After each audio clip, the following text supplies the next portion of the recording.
All right, hello and welcome everyone to the GGG Podcast, episode 49, coming off of our birthday bash episode that we had last week. Thank you all for listening, and if you haven't already, please like and subscribe to our YouTube channel where we post the video version of our podcasts, or if you listen to the audio version over on Spotify or Apple Podcasts, we appreciate that as well. So, Phil, are we excited to get back to the normal routine of things? We had some state of play news today. A lot of stuff to brush out of the way, but there's some gems in the bottom of that tool chest. What did you think? Yeah, PlayStation basically they had like a hoarder style announcement of stuff, and we did have to pick through it. And they're like, "No, I'm gonna resell this little JRPG," and we're like, "You're not gonna resell this. Just throw it out." But they did have some actually pretty good stuff in there. Some first generation Charizard cards, no shadow on the holo. In decent condition, so right. We will be able to make some money off of this particular show. All right, very good, very interesting review of the state of play. Yeah, I like to review most things through the lens of hoarders and Pokemon cards. Well, speaking of hoarding, have you gotten back to any multiverse this week? Collect any new characters? I didn't collect any new characters because I have all the ones that I'm interested in unlocked. That said, I did play some more. I play pretty much every day. I'm trying to get back into Magic Arena. Yeah. So I feel like that would be an easy thing to stream. I just updated it on Steam, actually, right before this. Yeah. So. See? Hey, we could try a few matches, see how you like it. But yeah. Outside of that, what about... I was out of town. I got to see Green Day and who else? And Rancid and the Smashing Pumpkins perform. Wow! So what a lineup! It was a pretty good show. I was unable to play as many games as I would like. Sadly, I did get the new edition of D&D, which has made me kind of hungry to play some more D&D. But outside of that, it has been a slow video game week.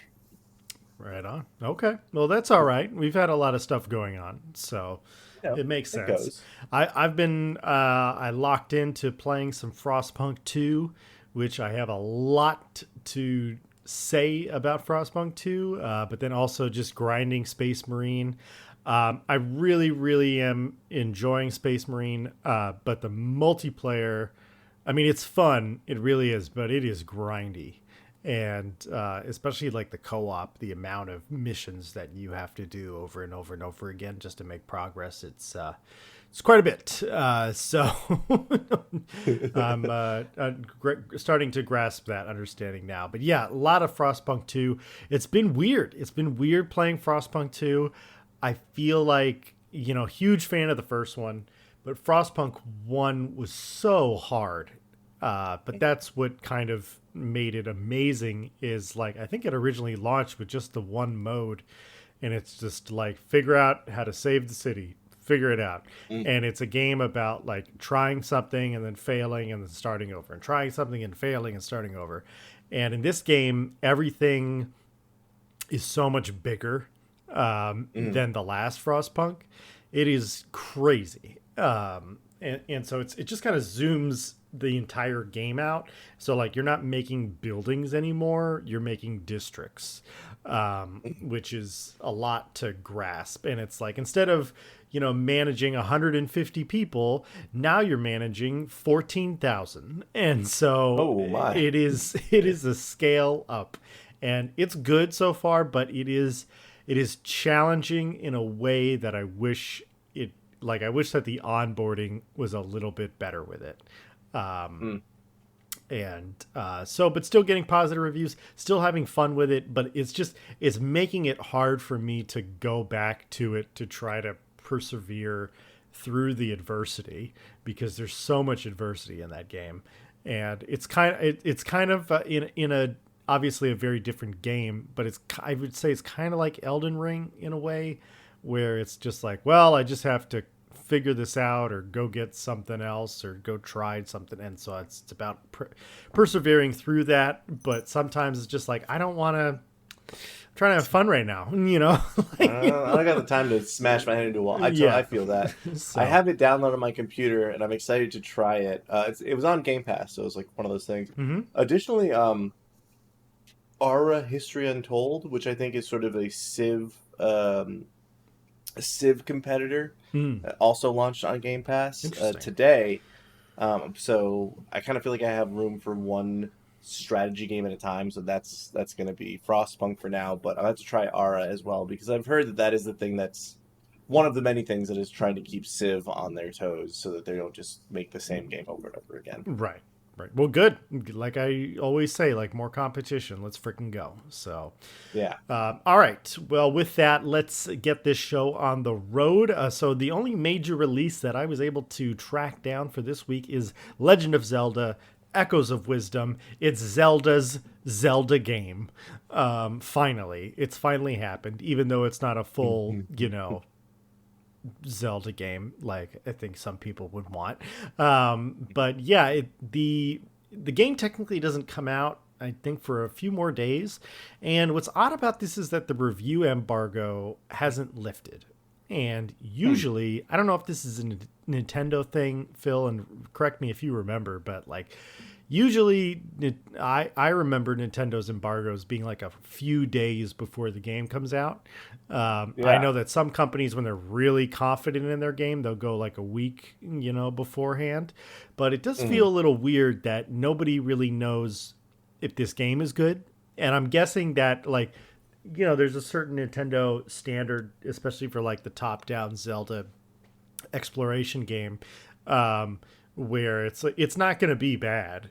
I know that it's not going to be bad, but is it going to be worth checking out, I guess is the thing. Yes. Is it going to be worth sort of like a new entry into the Legend of Zelda franchise, which is a pretty high bar. Even the, a Song of Seasons, Song of Time or whatever, back on the GBA. Winds like, of those Winter. Were at least... Yes, those are at House least of the pretty Dragon. good games.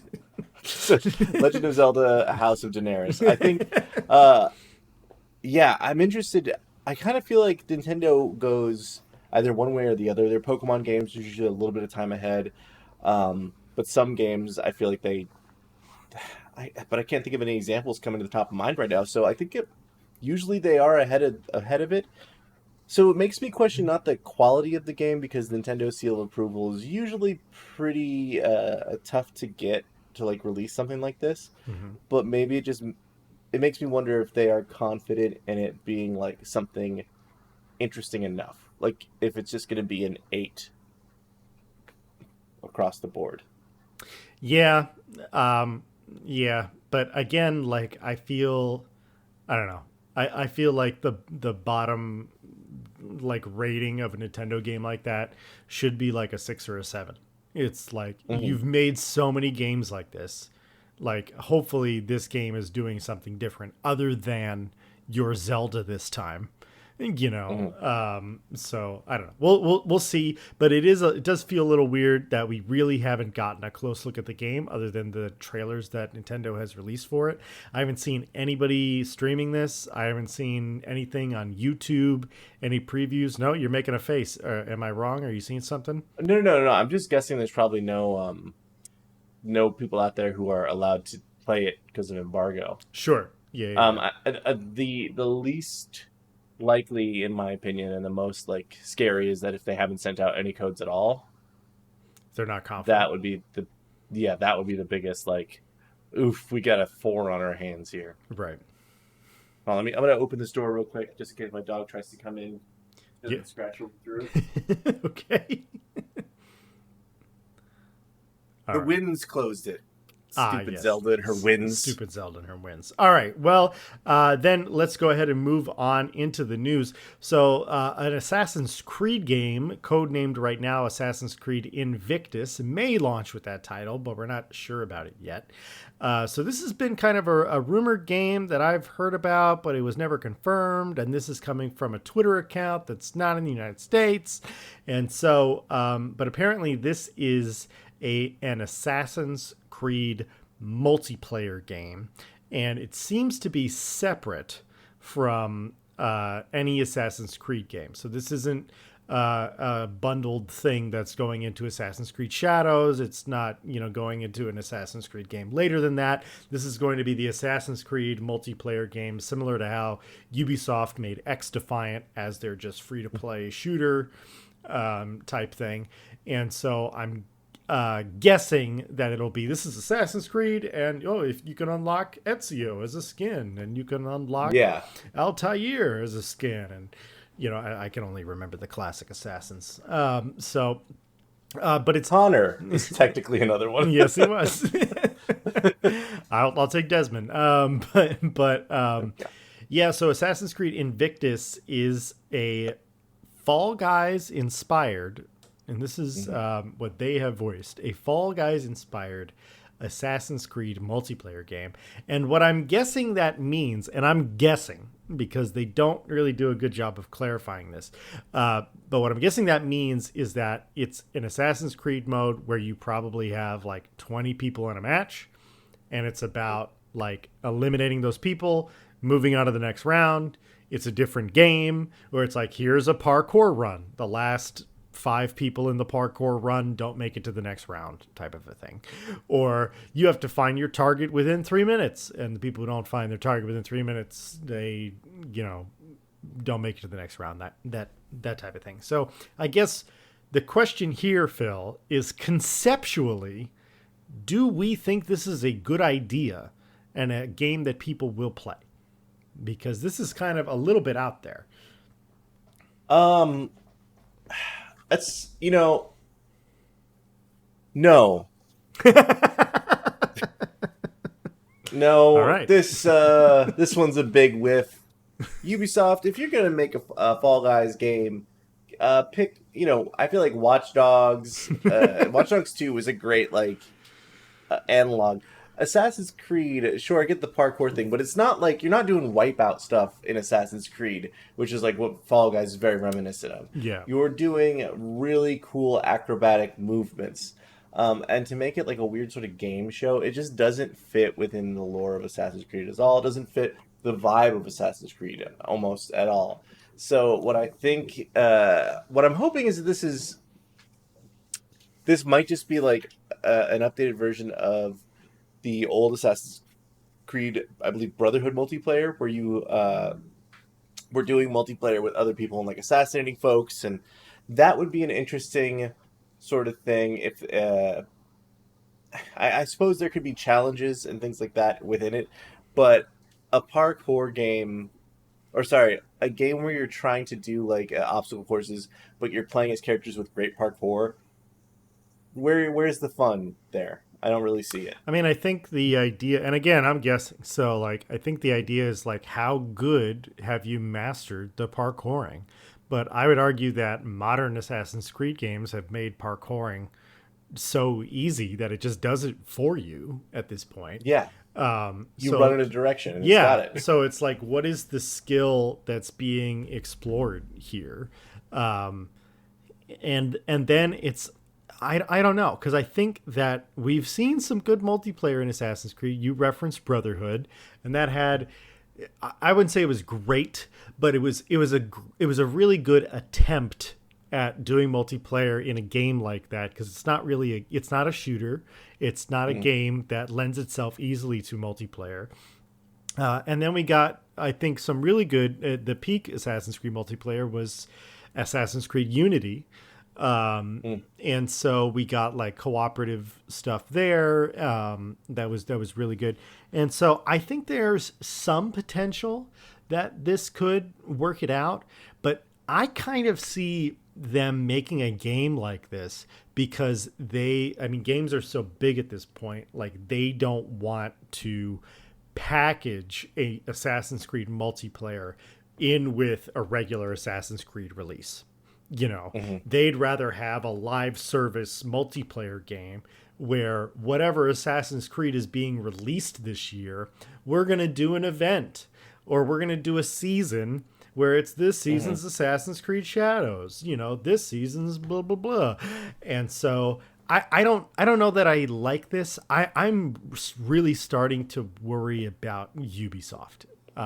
Me too. They we talked about, their share price, them having difficulty, on the stock market and whatnot, and going through layoffs. So, and they haven't put out a really good game in a bit. And that's a little worrying for a company of that size. The last good game that I can think of, and Star Wars Outlaws has its good qualities, but I don't think it's anything that I would quantify as like, this is good. This is a solid game. It feels more like a spectacle. Yeah, and when I say good game, I should clarify that. I don't mean like a solid game. I mean, like, every company needs like a banger hit that's at least a 9 or a 10. And, you're not going to be able to pump those out every year. That doesn't happen. But I feel like it's been 6 years since Ubisoft really released like, wow, now that's a good Ubisoft game. It's like, I feel like the only ones you can really rely on are the Assassin's Creed games. So, yeah, I don't think Watch Dogs did that. I don't think The Division has done that. Skull and Bones, didn't do that. So I don't know. Yeah, I think you're not wrong there. It's a little spooky to see what they're sort of going through and what they're turning into. I feel like they've become almost like, they have Assassin's Creed games, they have their big tent poles, and outside of that, they are now kind of a mid-tier developer making AA games. For example, Prince of Persia. At AAA prices. At AAA price. Oh, I mean, luckily Prince of Persia was only like $40 or $50. But even still, they are making games that, like, the extreme sports games. It's like a downhill biking game. They're kind of just like chugging out a certain amount of very predictable, very simple things that they've done. And this, I don't believe, is the right move. However, I will say, if they wanted to do sort of an event style thing, make an Assassin's Creed like TV show. If there's anything that would work. Didn't they try a movie? They did, but they really screwed it up and got Michael Fassbender, the most serious man in acting. I think if you just like put a really solid creative team, like Assassin's Creed is rife for that, and then you could feature the game if you got some sort of thing, put it on Prime, let them do their magic wonders with it. Just, I think trying to ape different games, trying to ape Fall Guys for Assassin's Creed is just the wildest thing. Like, Fall Guys had its moment, but I don't think it's anything that anyone would still consider a huge game. So it just feels like this is a weird behind-the-ball move. Hopefully they figure it out, and Invictus is something good. Yeah, hopefully it surprises us. All right, but moving right along. So God of War Ragnarok recently released for PC. Congratulations, PC gamers, for getting an awesome game. But it is currently being review bombed for something that we've talked about earlier this year to do with Helldivers and Concord and many other PlayStation titles coming out on PC. And God of War Ragnarok has a PSN requirement. That you have to have a PSN account in order to play. So obviously with Helldivers, this was a huge controversy earlier in the year, but it made a little bit more sense for me personally because Helldivers is an online game, and they're doing crossplay and everything like that. So it made a little sense. God of War, obviously is not an online game in any capacity. So it is a little bit more peculiar that you do have to make a PSN account. However, that being said, I am still very much in the position of get the F over it. Make a PlayStation account. They're doing it for synergy. You can track your trophies and all of this stuff, and when you buy anything, like if you buy stuff on Ubisoft, as we were just talking about with Ubisoft, you got to download Ubisoft Connect, and you have to have a Ubisoft profile. And it's like, this is, again, I don't like having to make a million accounts on everything, but that is we are in 2024, and that is how things work. And what I think this is, again, is classic PC gamers Now that, something we discussed last week on the podcast was Xbox has kind of taken a step back and they are not really seen as the competitor. And so now the front runners for hardcore gamers are you're a PC gamer or you play on PlayStation. And that's pretty much it. And so PC gamers hate PlayStation. They hate what consoles mean for whatever reason. So stupid and childish. And it's like you can have fun on both. They both play games, guys. I love playing games on my computer. I love playing games on my PlayStation. So anyway, I'm a bit ticked off by this, that people are review bombing one of the greatest games, of this decade. But people are gonna complain. I don't know. What do you think, Phil? Do you have a different opinion on this? I wish I did. I wish I could come to give the podcast some controversy, but no. Shut up. It's you gotta enter your email and make a password. Shut up. Yeah. You don't have to use it ever again. You could block all the emails from PlayStation. You could make a fake Gmail, make the account. Never have to worry about it again. Why is this a problem? Okay. Like, I get some people being upset about this. If you are an off-the-grid weirdo... if you're an off-the-grid weirdo, why are you playing video games? Why? Yeah, and if you were the 1.01% of those 0.01% people, and you have a $2,000 gaming rig that can run God of War, and you're like, I'm so excited, and then that pops up, and you go, I'm going to review bomb this and request my money back.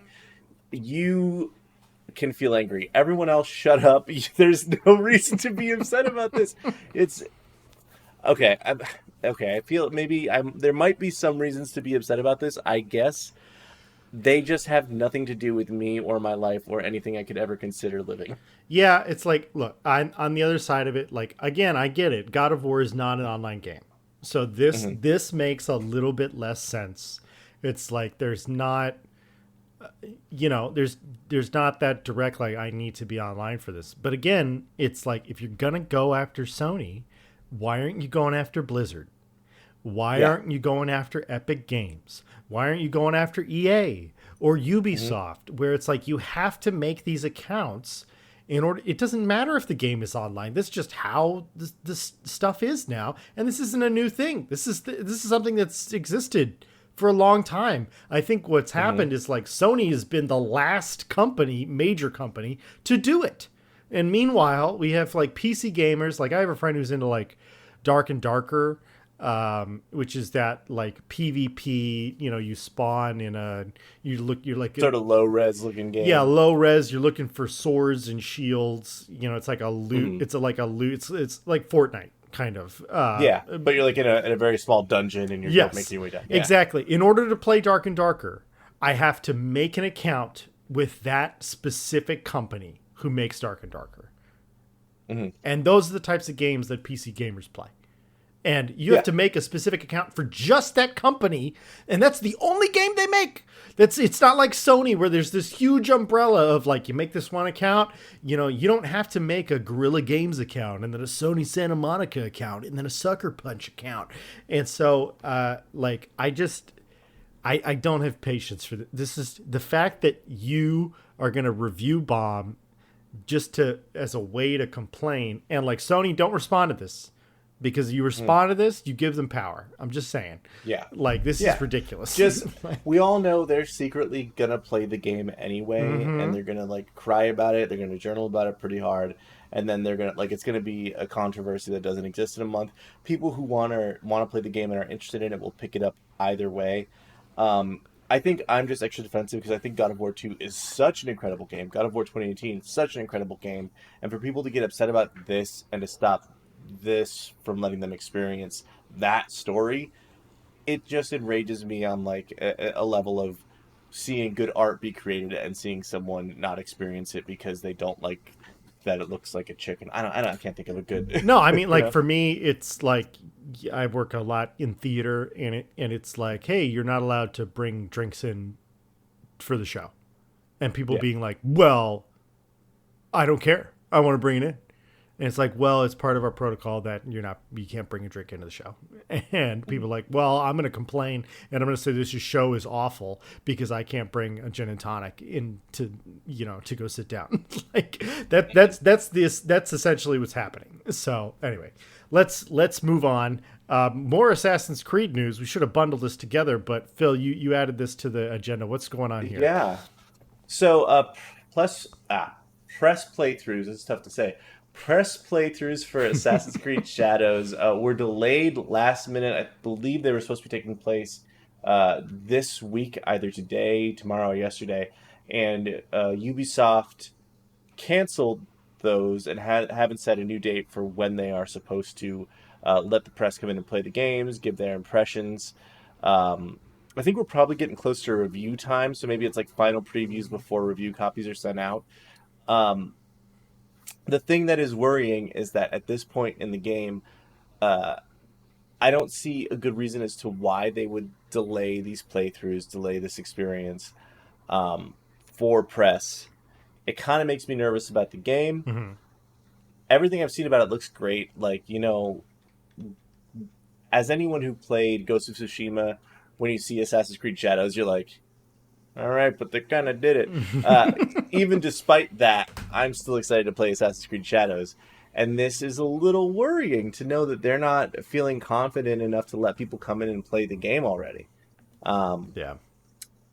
I don't know. Does this strike anything with you? I know you're kind of probably reserved about your excitement about Shadows as well. I mean, it's curious. It's not nothing, but I do think that sometimes stuff like this can get canceled because of technical or administrative issues.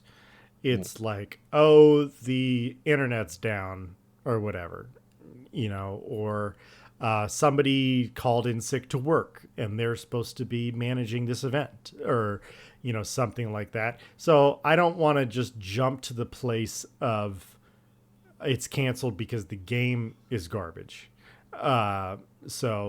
But it very could be.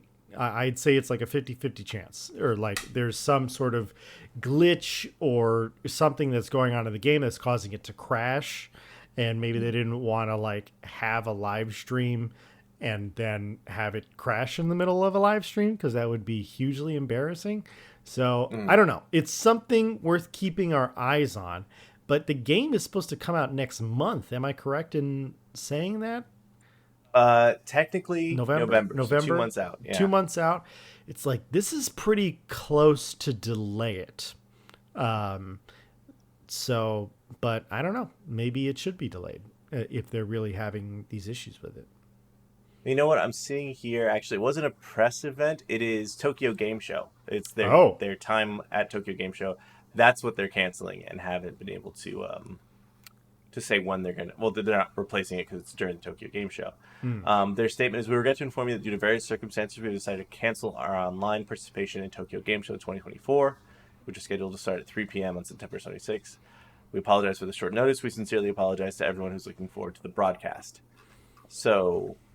yeah. That could be smaller, could be big, but Tokyo Game Show is like an E3. It's something you don't want to miss. Absolutely. Do you think that could have been because of blowback? Because it's in Tokyo, so I hope not. Like that very well could be it. What if they had a threat or something? So I don't know. Yeah. The tricky thing with a story about this is all we can do is speculate because we really don't have any insider information. But it's definitely something to keep our eye on. So let's. I can say something terrible. We deal with threats all the time. They don't even have guns over there. Go nuts. Put the show on. But they have swords. They have swords. We don't have swords. Fight. Yes. All right. Well, speaking of swords, let's press on to Dragon Age Veilguard, which we've been a little bit tentative about. Honestly, I know you have been very tentative about, Phil. Your Dragon Age, watching over here, but. It has been getting some behind-the-scenes looks from some of the major gaming media press, including IGN, which again always takes IGN stuff with a grain of salt, but a press outlet that I really respect and I know you follow as well, which is Kind of Funny Games, Phil, with Greg Miller, they got their hands on it, and they are not the only place to say this, but they say that Dragon Age Veilguard is freaking incredible. And they are already putting it in the category of this is going to be one of the nominees. Game of the Year contender. Yeah, exactly. And so this has made me very curious. And so I've been looking up, looking on GameSpot, Games Radar, and reading things that some insiders have said about it. And like all of the news that's coming, all of the press that's coming out about this game is very positive. Well, I mean, to be fair, not all of the press. There are a lot of weirdos online who Asmongold. Asmongold, who don't shower or clean their house. Yes. Who are very upset that the characters look ugly if after you make them, you go in and you change how they look with a third-party software. That's actually one of the issues that I've seen. Wow. That said, just to dunk on those weird nerds for a minute. That said, I saw a review or a preview from Skill Up, who is one of my favorite gaming reviewers. I just tend to resonate with a lot of things that he says. And he compared the combat to something akin to like God of War. And like it's traded to be less of an RPG, more of an action RPG. But the combat feels very like touchy, punchy, and very not skill oriented, but there's a high skill ceiling, and you can really do some pretty cool stuff with it. So I'm excited about that. Here's my thing. An action RPG, it's always going to catch love for me. Something like Mass Effect or Dragon Age Inquisition, I played the brakes off of. I rarely complete like long RPGs like that, and I did for that game because it was just so engrossing. And the setting is pretty great. Yeah. So I'm really excited for it, actually. I'm trying not to let the hype build up too much, but it is building, and I'm excited for this game to launch. Yeah, like I think one of the things, I think the engine is a little peculiar, but it is growing on me. Like I feel like the way the game looks is it's trying to, because I feel like Inquisition was going for realism. Obviously, the game is 10 years old, so let's not judge it too harshly. But it was going for realism, and this is kind of like, we're still in the vein of what Dragon Age Inquisition looked like, but at the same time, this is also like kind of not cartoony, but stylized. Stylized in the way, like, how like Amazon has that D&D show. I'm forgetting what it's called. Vox Machina. Vox Machina. Yeah. And so it's like, hey, we're going to lean into this as a little, it's fantasy and it's more stylized. We're not trying to look realistic necessarily. So I think that's a bit jarring. And then the combat looks weird. And so it's like the type of combat you're like, I need to play this in order to like fully understand how this works. But from everyone who's been saying, it's been great. And I think a lot of people are dunking on this game. And it's like, did you guys forget that Dragon Age Inquisition was a game of the year? Did you guys forget that Dragon Age was the king of RPGs for like, I don't know, a solid maybe 10 years? Like I get that Dragon Age 2 was a misstep. I get it. But Dragon Age Inquisition... Like everyone loved Dragon Age Inquisition, even though there were tons of flaws with it. Even though everyone hated the hinterlands, and I did too. But like for me, like I originally did my Inquisition playthrough as a rogue, and I hated it because the rogue is about stealth, and you can't really do stealth in Dragon Age unless you have high enough skills. And so when you're trying to level up your stealth, you suck at stealth. And so you suck for the first like 70% of the game, which just makes it very unenjoyable. But now that I see that the combat has been reworked and it's like, oh, if I'm actually a rogue, like I can dodge. And it's that's like huge. Yeah, it is. And it's like I can parry and I can block and I can still be useful regardless of my class. Or like if I'm an archer, I actually can aim my bow instead of just being like counting on things to hit. Yeah, exactly. And for me, no, go ahead. I was just for those type of games, that was definitely like my frustration with Dragon Age Inquisition was if you played as a martial class, like fighter, a knight, you kind of were stuck to these. Okay, this attack has a certain time, then it hits, then it whatever.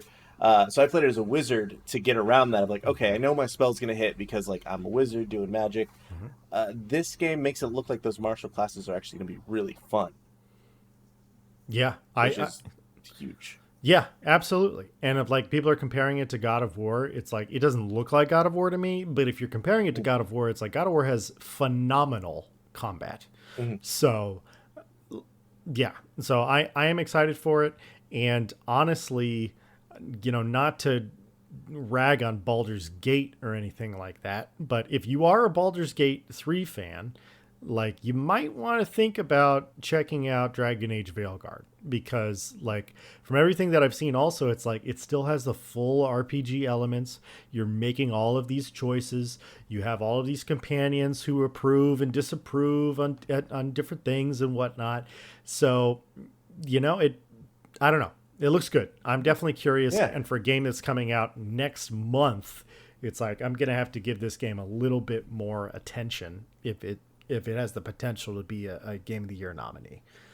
I mean, luckily, we have the whole of the month as it drops on Halloween, the very last day. Good for us. Yes. More to wait. Can I drop something in real quick? Sure, I just saw there is a new Marvel Rivals character. They've officially announced Psylocke as one of the characters that'll be there for launch. Okay. She's just pretty exciting. She looks like a sort of Genji-like character. Has a lot of like dash attacks and things like that, and has some light flight using her psychic abilities. Okay, so, right pretty on. Exciting. Yeah, I think I did see that earlier as well. Let's skip this next news story because I don't care about it. I'll say real quick, but we're not going to talk about it because Indiana Jones different editions have been announced for the game. You can check them out online. The most expensive one comes with a globe, and you can see the Great Circle around the globe, and a journal, and a special whip, and a special outfit for Indy, and it's cool, but it's your generic. You're right. Should have skipped this one. Yep, sorry. All right, next story. Frostpunk 2 sells 350,000 copies. This has been reported a few days ago, and so the reason they announced that they specifically sold 350,000 copies is because that was their end-all be-all goal for the game in order to actually cover the cost to break even for making Frostpunk 2. They needed to sell 350,000 copies, and they were able to do that. Unfortunately, there is more news that came out this morning that says just because they sold that amount of the game doesn't mean that they're doing financially well, because again they broke even, but apparently the publisher that owns them, their stock price is still falling regardless of that release, unfortunately. All right, and last news story, just because I want to get to the state of play, we got to talk about Sony's shenanigans. But yeah, last story is Tales of the Shire, which is a kind of a fusion between Stardew Valley and like a Hobbit home from Lord of the Rings. A lot of gaming media outlets have gotten to play this game, and none of them are particularly excited about it. So they're saying it's like, yeah, this is cool. You can kind of go in and you can repair your Hobbit home and you can cook and invite people over, but they don't really see, there's not a lot of game in the game. It's just kind of like, yeah, you play it for an hour or an hour and a half and you're like, that's the whole game. There's nothing else to do. I'm good forever now. Yeah. So it's like, go ahead. Is there a side part of the game where you're just avoiding the Saxville Bagginses? Because that would be pretty fun. It would be fun. And they show up and you're just like, oh no, like it becomes a stealth game for a little bit. Yeah. We could have made this game better. We could have. Yeah, I think the Tales of the Shire is kind of a product of seeing all these survival and cozy craft games come out. And they're like, well, we can just throw a franchise on it and it'll sell. And it's like, well, if there's nothing to your game, there's nothing to your game. You know, I like survival games. It's not going to sell. Yeah. So yeah. But yeah, figured we'd talk about that, especially with the Lord of the Rings show going on right now. But let's get into our main topic this week, and that is Sony's State of Play, which we got a bunch of jibber jabber and one major announcement that I'm dying to talk about it. But let's get through the other jibber jabber first, shall we, Phil? Yeah. There was plenty of stuff that they announced. They kind of threw a heap. And I will say, to PlayStation's credit, for the pace they had of just showing us new stuff, there wasn't a lot of talk. It wasn't like the PlayStation 5 Pro reveal trailer. Mm-hmm. I did see Mark Cerny pop up, and I was hoping that he was like, yeah, sorry, we really whiffed on the price and knock it down $100, but he did not. And big mistake there. First, I guess list of things that I was excited about. There was some really cool stuff for VR, a new Hitman game, a cool horror game that is both for PlayStation 5 and PlayStation VR 2. I can't remember exactly what it's called, but it had a very Midnight unique Walk? animated Midnight Walk. Yes. Very unique sort of claymation animated style, very unnerving and off-putting. For me, probably the most exciting thing prior to what we're going to talk about at the end here is the release date announcement for Monster Hunter Wilds being February 28th of 2025. Indeed. Leap year. Or no, that's not leap year. No, leap year is 29. 29. Sorry. Yeah. My bad. But imagine if it was going to come out on leap year and they were like, 4 more years, idiots, deal. That'd be funny. But yeah, some other fun stuff like what is Horizon Zero Dawn getting a remaster and only being $10 if you own the PlayStation 4 version of the game. Yeah, that's nice if you want to replay that. Yeah, I guess. Yeah, I platinumed it. I don't need to play it again. So, Legacy of Kain, Soul Reaver 1 and 2 getting a remaster. Pretty exciting if you're into those games, and I hope it sells well enough for them to make another one of those games because it ended on a cliffhanger. Don't forget about Lego Horizon Adventures coming out November 14th. Paul, listen, man, that actually looks kind of fun. That looks pretty cool. It's because it's Lego games look fun, man. That's just what it's Legos. It's going to be fun. It doesn't matter. They really nailed the visual style of Legos. It's almost like makes it look like the Lego movie and stuff like that. Like they've done a really good job of making them look pretty realistic. So that's something, and their sense of humor is fun. Mm-hmm. I don't think I would buy it, but if I had kids, you could bet I would make them play it. Yeah, it's a PS Plus download next year. That's what it is. So, Pow World has officially launched on PlayStation 5 today. So that was a bit of a surprise. Also, they're being sued actively by Nintendo. So I guess they need to sell more copies on a different platform. So that's a pretty decent. If you want to play the game, buy it now. There's a chance they're going to have to refund you your money if they get sued out of existence. Yeah, well, we'll talk about that another time. But yeah, jeez. Astrobot DLC. It just got confirmed that it will be coming this fall. They did not say winter or holiday season, so that leads me to believe that it could be as soon as October. So we'll keep our ears to the ground with that. And then the huge Keanu Reeves news that you were so excited about, Phil. That's right. He's playing Shadow in a video game now. He's not just doing it on the big screen. He is, I think, Keanu Reeves likes to get deep into his roles, and I think he is taking Shadow on sort of a soul level. So I assume, based on the evidence, that every portrayal of Shadow from here to the end of Keanu Reeves' life will be Keanu Reeves voicing him. Yes. And you can take that to the bank. Mm-hmm. Did you mention Teenage Mutant Ninja Turtles? No. Shredder's Revenge Radical Reptiles DLC is free if you own the game on PlayStation. So it is free to download if you are a Teenage Mutant Ninja Turtles fan. So yay! I think a lot of us have it from PS Plus if we were up on our downloads. So yeah. All right, can we talk about the real thing now? let's talk about the big news: Monster Hunter Wilds. All right, Ghost of Tsushima 2 has been announced. Except it's not Ghost of Tsushima; it is Ghost of Yotei. I hope I'm saying that right. And if I'm not, I'll learn how to do it and I'll say it right from this point forward. But eventually, the game's not even out yet. We're just gonna say Ghost 2 right now. Can I say that they missed an opportunity and they could have called it Ghost of Tsushima, but they didn't. And guys up there at Sony Bend, just think next time. You know what I mean? Just put on your thinking caps. Give him 2 swords, make a Ghost of Tsushima. Yep. We're done. Yep. Wow. So yes, Ghost 2 got announced. We got a full trailer for it. We got to see some gameplay as well. The biggest and most notable thing about it is that you are not playing as Jin anymore, and you are not on Tsushima anymore. I think we all knew that the game was not going to be on Tsushima.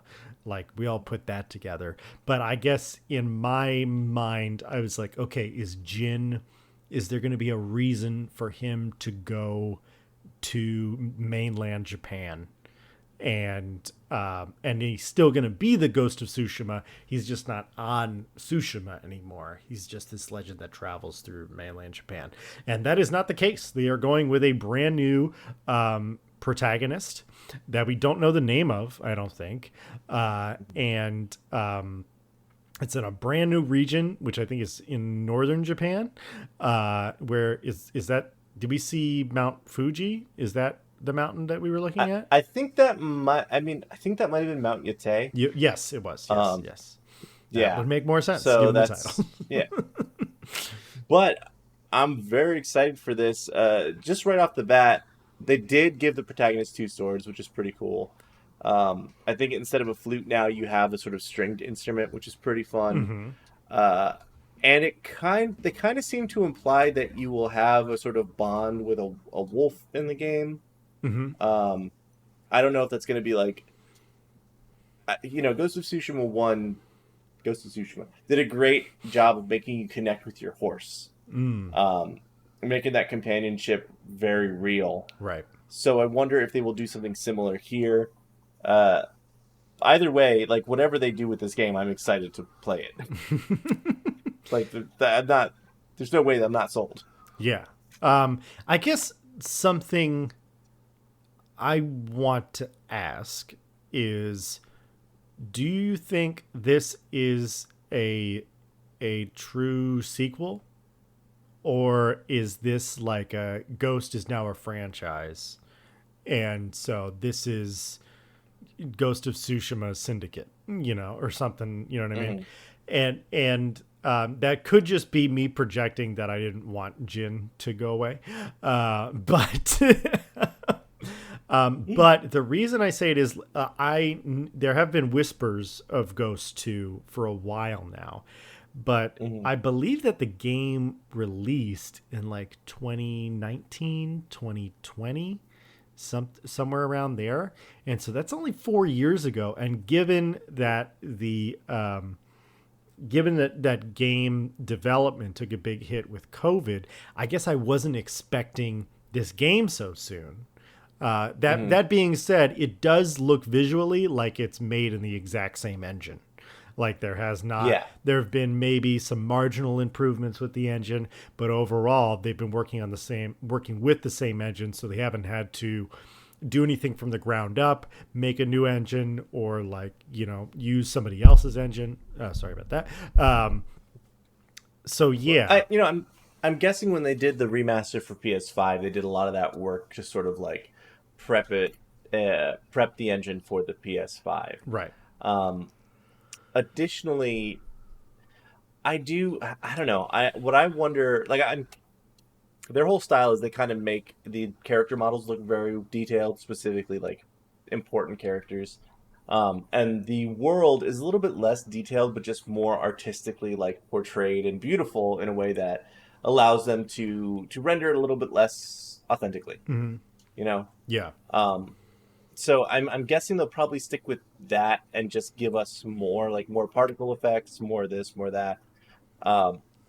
Here's I have a couple of questions because apparently this takes place in a much later time. It's like 300 years in the future from the last game. Yeah. Yeah. So we have a little bit of, we see in the trailer the main character using a gun, the main character using another weapon like a chain. Do we think that we're going to see more weapons? Do we think I'm sure Jin will have something to do with this game as a legacy.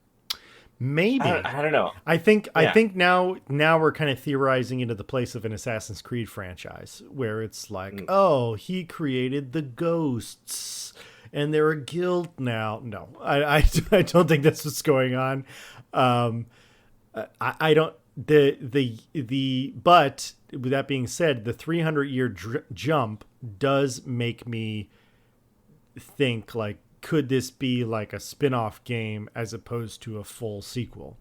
And so that is a little weird. I think from a game development standpoint, the 300-year jump helps a lot because of the technology, because like you just said, she was using, I believe it was a musket she was using in the game.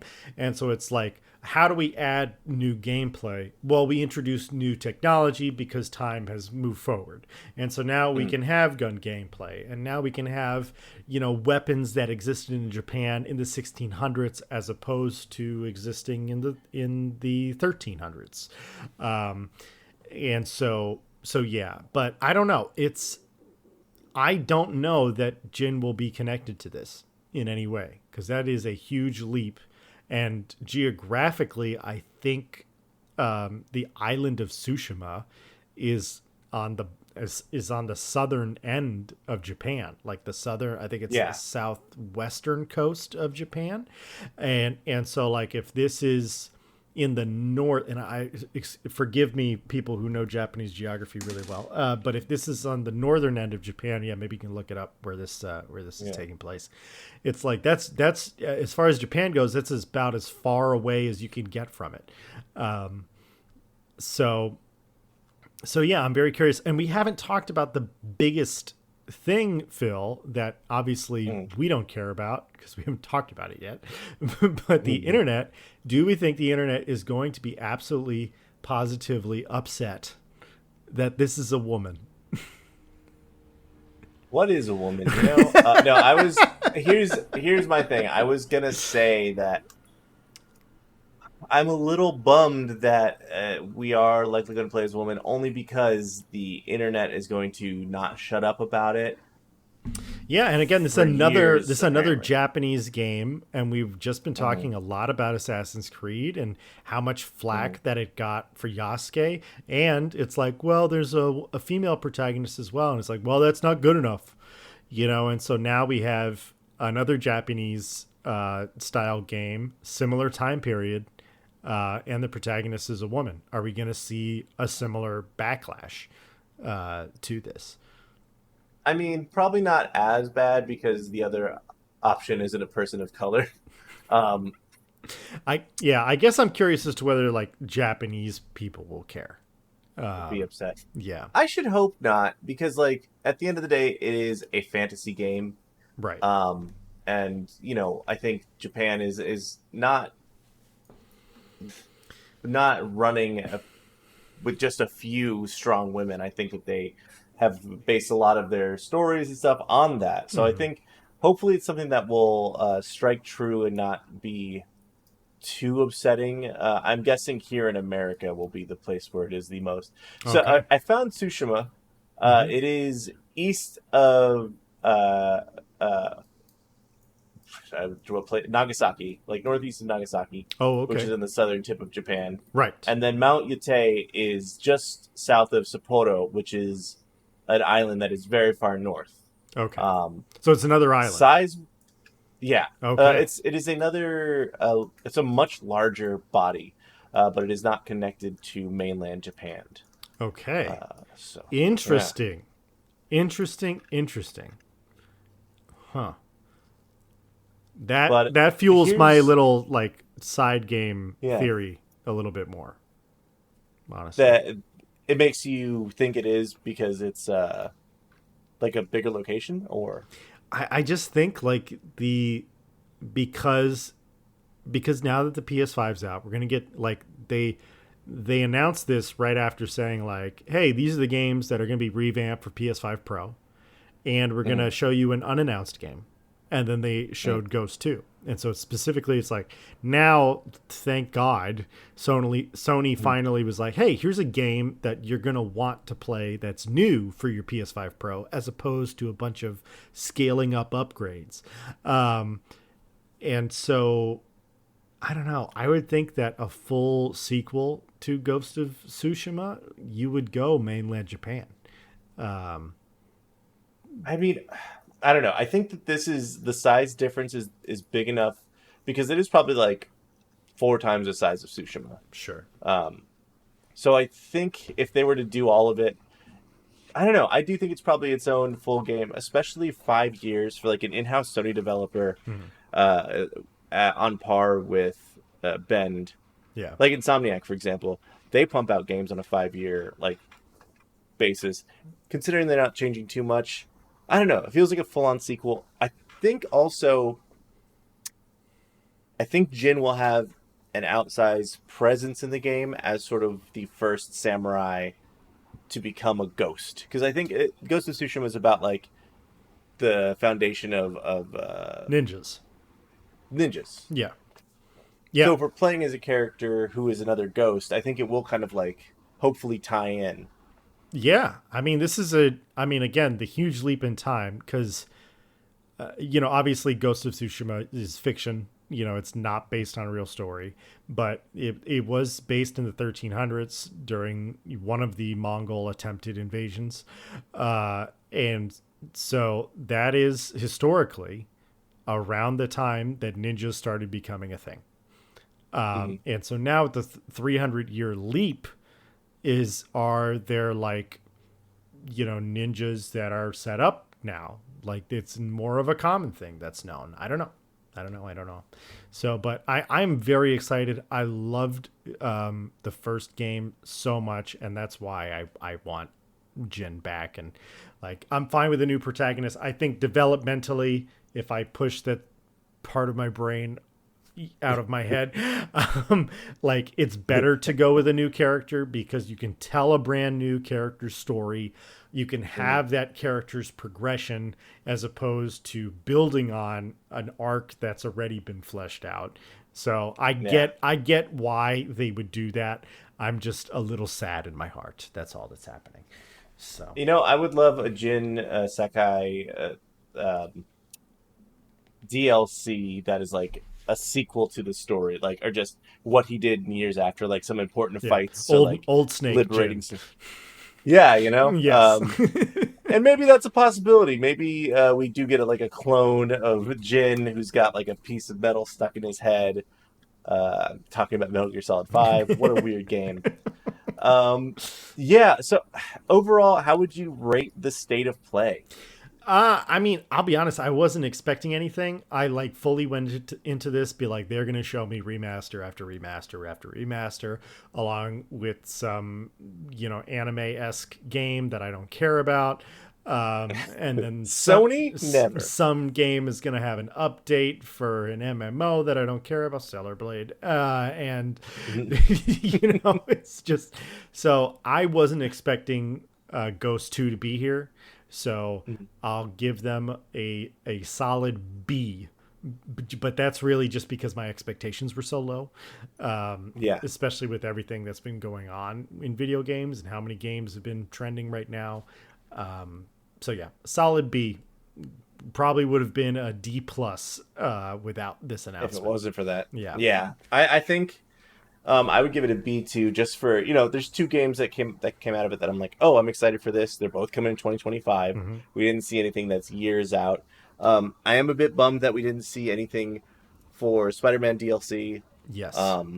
For the Venom game. Yes. It does feel like we're getting about a year out from that, and I realize the hack has something to do with that. So I'm willing to give them a little bit of a break there. Mm-hmm. But overall, not a bad state of play. I've seen a lot worse states of play where there's like, we're just going to show you some PSVR stuff. Enjoy. Yeah, exactly. I'm glad we got a mix of everything, Yeah. And honestly, like I rag on VR a lot, but the VR that they showed off today didn't look bad. Like it's not amazing. I'm not like itching to go get a PSVR 2, but it's like Hitman is a great franchise for VR. I totally get why they did that.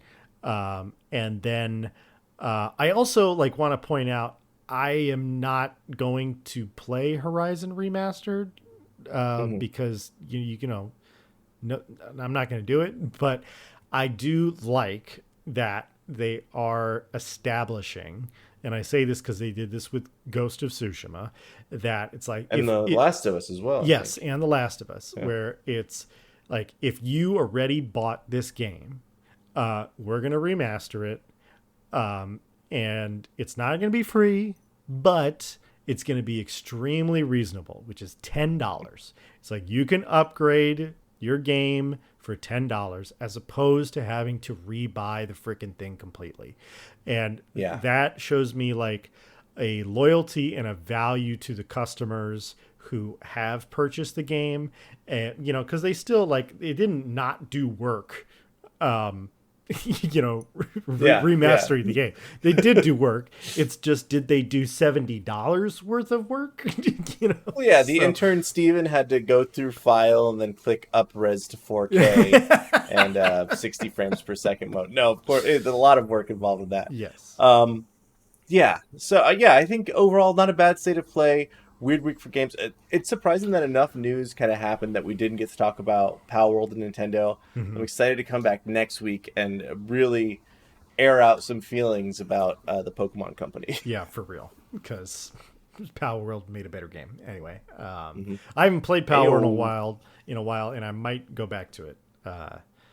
Honestly, I was like, God, I really wish Palworld was on PlayStation because I'd love to play it on my PlayStation Portal. In bed, and now that it just happened today, so that's really fun. So look at you, manifested. I did. I did. I was thinking that last night. So all right. Well, we're gonna call it there for this week's episode 49 of the GGG Podcast. Thank you all for listening to this week's episode. Like I said at the beginning, if you haven't already, please like and subscribe over on our YouTube channel where you can watch the video version of our podcast. And if you're listening over on Spotify or Apple Podcasts or some other outlet where you get your podcast from, we could use a follow or a review over there. It goes a long way to help us on our podcasting journey. All right. Well, we will be back next week with some more exciting things to talk about. Will next week's episode be in October? Is that actually happening? It is October 1st. Oh my goodness. 30 days past September. Yeah. It will be October 1st. Oh my goodness. All right. Well, that's got to gear up for the spooky season. Ooh. Next week's going to be a scary episode. Yes, I'm terrified already. So, all right. Peace out, everyone. Bye.